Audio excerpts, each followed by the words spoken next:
Hello again, science students. Mr. Zana here with your newest Ed puzzle. All right, we're going to be talking about hurricanes today. So we're continuing Unit 7. The what? Well, we're going to learn about hurricanes and what causes them and where they are most likely to develop and why. How are we going to do this? Well, we're going to do this by going over some slides and completing a hands-on project and small group worksheet. Those of you who are virtual, basically are going to just do this Ed puzzle. Why? Well, this is going to help us understand how and where hurricanes occur and how we might better even predict when they're going to happen. All right, our champs, virtual, go ahead and read these on your own. In-person classes, we'll have this read to them. So here's our unit organizer again. We're right here. We're working on hurricanes. Want to make sure that you're following along, filling in your vocabulary and your ISNs as we go over them. Also, second sheet, make sure that you're filling out sections here that we've already covered in class. Here are the weather symbols we did the other day. This is the convection current we did earlier last week. So here we go, hurricanes. Hurricanes only form over really warm water. Okay, and it's ocean water only, not over lakes, not over streams. It's ocean water of 80 degrees Fahrenheit or warmer. The atmosphere, the air, must cool off very quickly the higher you go. Also, the wind must be blowing in the same direction and at the same speed to force the air upward from the ocean surface. Winds flow outward above the storm, allowing the air below to rise. It's going to allow it to pull it up. So, first question. True or false? Hurricanes occur over cold water. Hurricanes occur over cold water. True or false? All right, moving on. Hurricanes typically form between 5 to 15 degrees latitude north and south of the equator. The Coriolis force is needed to create the spin in the hurricane, and it becomes too weak near the equator, so hurricanes can never form there. Next question. The Coriolis force does not occur above or below the 15th degree above or below the equator. True or false?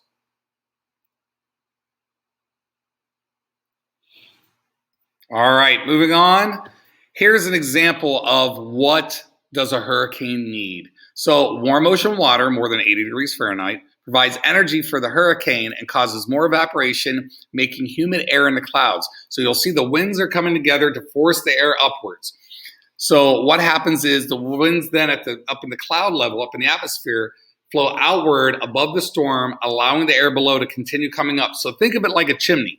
So when you light a fire at the bottom of a fireplace, the chimney sucks up that smoke to allow more smoke to come up behind it. So that's basically what a hurricane's doing, is you're having the winds coming up through the middle and they're escaping out the top to allow more wind to get moving.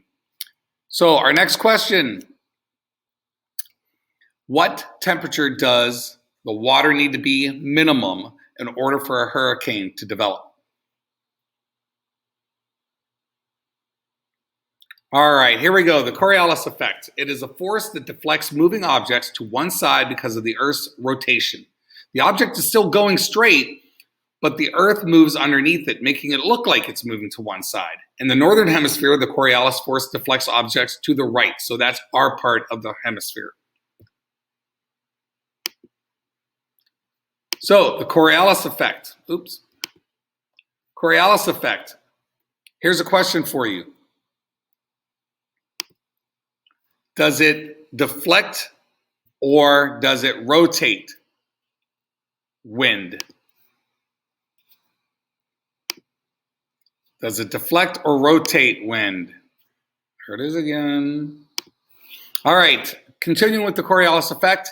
This force causes hurricanes in the northern hemisphere to rotate counterclockwise, easy for me to say, and those that develop in the southern hemisphere to rotate clockwise. So we live in the northern hemisphere. Which direction do hurricanes rotate in our hemisphere? All right, you can tell the direction the hurricane is spinning by looking at its swirl. This is one that is rotating counterclockwise. You can see the swirl is counterclockwise. So it had to have developed in which hemisphere?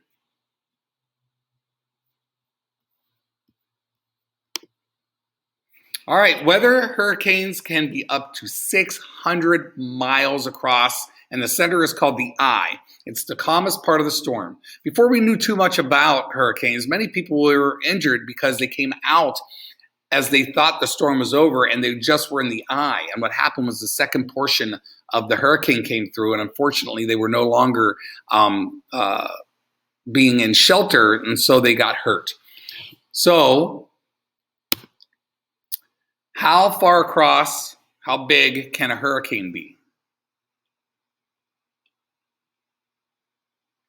All right, well, here we go about hurricane season. The hurricane season in the Western Hemisphere, which is our half of the planet, is from June 1st to November 30th, but most of the severe hurricanes occur in the fall months, so September, October, November.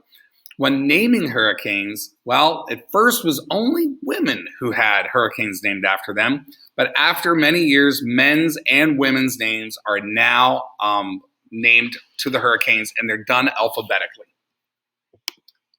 So a couple questions. When does the hurricane season start? Second question would be, how are they named? All right, in this map, you can see the calendar for hurricanes. So if you look, here's the Northern Hemisphere, or I'm sorry, Western Hemisphere.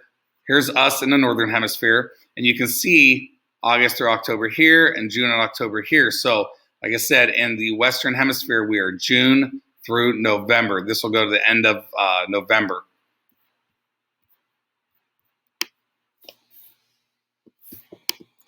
So, hurricane, cyclone, or typhoon. A lot of people think that they're totally different things. Well, they aren't. Basically, the major difference between a hurricane and a typhoon is geography.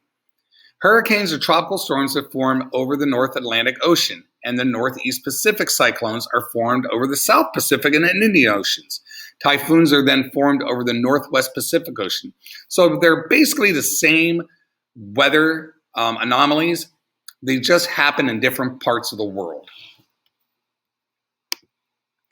So another question, typhoons, cyclones, and hurricanes are all the same things, just called different things based off of their geographical location. True or false? All right, virtual students, I hope you have a great rest of your day. And remember, if you missed any of these questions, you can always go back and replay it again. If you have any questions for myself or Ms. Konopik, please don't hesitate to email us or to attend our virtual tutoring sessions every A day at 9:15 to 9:35. Have a great day.